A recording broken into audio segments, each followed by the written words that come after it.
আজকে আমি আমার লাইফে প্রথম মাটন বিরিয়ানি ট্রাই করেছি আর আমার এক্সপিরিয়েন্স যে এমন হবে কখনো কল্পনা করিনি। তো হ্যালো এভরিওয়ান, কি অবস্থা সবার? Welcome to my page Tisha's blog. তো আজ আমি আমার লাইফে প্রথম মাটন বিরিয়ানি ট্রাই করেছি। আমি আমার লাইফে কখনো মাটন বিরিয়ানি কি মাটনই খাইনি কখনো।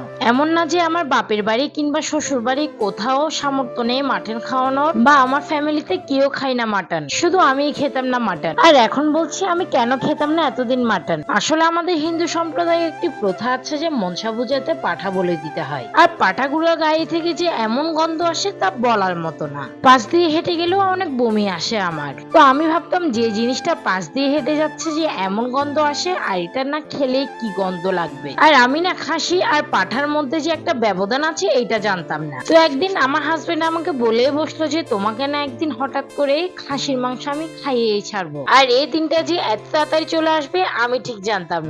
আর হঠাৎ করে সে কালকে বলে বসলো যে আমার না খুব মাটন বিরিয়ানি খেতে মন চাচ্ছে। তো আমি বললাম হ্যাঁ খাও, সমস্যা নেই, কিন্তু আমি আবার এইসব খাবো না। আর সে বললো না তোমার তো খেতেই হবে। আর আমি বললাম না না আমি আবার এইসব খাবো না, আমার না খুব বমি লাগবে। আর সে বললো কেন বমি লাগবে, এটা তো খাওয়ার জিনিস, এটা তো বমি করার জিনিস না, আর তুমি একবার খেয়ে দেখো না কেমন লাগে। আর আমি বললাম আমার না খুব গন্ধ লাগে। আর সে বললো আমি এমন ভাবে রান্না করবো তুমি একদম গন্ধই পাবে না। আর পাঠাতে গন্ধ হয়, খাসিতে গন্ধ হয় না। তবুও আমি একদমই রাজি হচ্ছিলাম না খাওয়ার জন্য, কারণ যে জিনিসটা কখনো খাইনি এই জিনিসটা হঠাৎ করে খেতে কেমন জানি লাগছে আমার। আর অবশেষে দেখলাম যে সে আমার বারণ না শুনে ঠিকই নিয়ে এসেছে খাসির মাংস। আর এই খাসির মাংসের যেন বাজে কোনো ফ্লেভার না আসে সেজন্য সে একটা টেকনিক অবলম্বন করেছে। আর সেটা হয়তো আপনারা ভিডিওর শুরুতেই দেখেছেন। সে খাসির মাংসের মধ্যে নুন, হলুদ এবং লেবুর রস দিয়ে ভালোভাবে মাখিয়ে তারপর ভালো করে ধুয়ে নিয়েছে। এইভাবে ধুয়ে নিলে নাকি আর বাজে ফ্লেভারটা আসে না। তবে ওইখানে একটু টক দই দিলে খুব ভালো হয়, কিন্তু আমাদের বাসায় না ওই দিন টক দই ছিল না।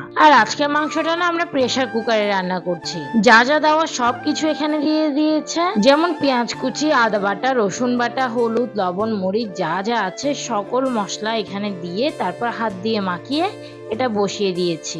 সকল রান্নায় কিন্তু আমার হাজবেন্ড করেছে। আর ওই দিন আমি তাকে টুকটাক হেল্প করছিলাম, আর এত গরম লাগছিল যে পাশে ফ্যান রেখে কাজ করছিলাম। তো এরপরে চালটাকে ভালোভাবে ধুয়ে ছড়াতে দিয়ে দিয়েছি। আর এদিকে দেখুন আমার কাণ্ড, আমি বসে বসে পেঁয়াজ বেরেস্তা খাচ্ছিলাম। আসলে বাসায় কখনো পেঁয়াজ বেরেস্তা করলে অর্ধেকটা আমি খেয়ে ফেলি। আমার না পেঁয়াজ বেরেস্তা এতই ভালো লাগে যে আমি সব খেয়ে ফেলি। তো এই তো কথা বলতে বলতে এখানে পরিমাণ মতো তেল দিয়ে পেঁয়াজ, রসুন, গরম মশলা সবকিছু দিয়ে এখন চালটাকে ভেজে নিচ্ছে। আর বিরিয়ানি আর পোলাওয়ের জন্য চালটা ভাজা খুবই দরকার, কারণ চাল যত ভালোভাবে ভাজা হবে বিরিয়ানি বা পোলাও তত সুন্দরভাবে ঝরঝরে হয়। তাই চালটা খুব ভালোভাবে ভাজতে হবে, তবেই কিন্তু ঝরঝরে হবে। আর চাল ভালোভাবে ভাজা হয়ে গেলে সব মাংসগুলো দিয়ে ভালোভাবে মিক্স করে নিচ্ছে। আর আমি অন্য দিক দিয়ে গরম পানি বসিয়ে দিয়েছি, আর গরম পানিও হয়ে গেছে। এখন পরিমাণ মতো গরম পানিটা দিয়ে দিচ্ছি। আর ভাত ঝরঝরে হওয়ার জন্য পানির পরিমাণটা কিন্তু পারফেক্ট থাকতে হবে। আপনি যদি 1 পট চাল নেন তাহলে 2 পট পানি দিতে হবে,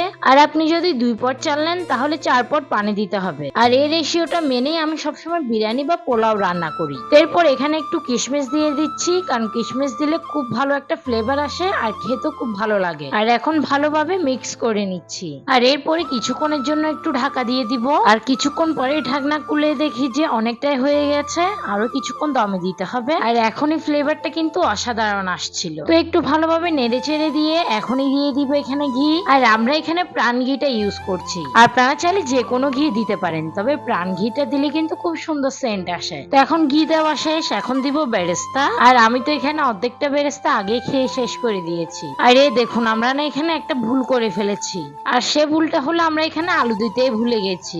আসলে এই আলুগুলো ভেজে এক পাশে রেখে দিয়েছি ঢাকা দিয়ে, আর ও কিন্তু দেখেনি, তাই সে দিতেও ভুলে গেছে। কিন্তু আমাদের তো বিরিয়ানি একদম কমপ্লিট হয়ে গেছে। তো এরপরে আমরা বসে গিয়েছিলাম খেতে, আর খেয়ে কিন্তু আমার খুব ভালো লেগেছে। আমি কিন্তু খাওয়ার আগে খুব নার্ভাস এবং এক্সাইটেডও ছিলাম। আর নার্ভাস ছিলাম এই জন্য যে যেই জিনিস কখনো খাইনি এই জিনিস খেতে কেমন হবে, আর এক্সাইটেড ছিলাম এই জন্য যে পুরো ঘর একদম মাটন বিরিয়ানি গন্ধে মোমো করছিল, তাই খেতেও খুব ইচ্ছে করছিল। আর মাংসটাও খুব সুন্দর সেদ্ধ হয়েছিল, ধরলে একদম গলে যাচ্ছিল। আর আমি যে জিনিসটা ভয়ে খেতে চাইছিলাম না ওই জিনিসটা একদমই লাগেনি, মানে গন্ধ একটুও লাগেনি আমার। তো এই তো আজকের ভিডিও এইটুকু। ভালো লাগলে অবশ্যই লাইক, কমেন্ট এন্ড শেয়ার করবেন।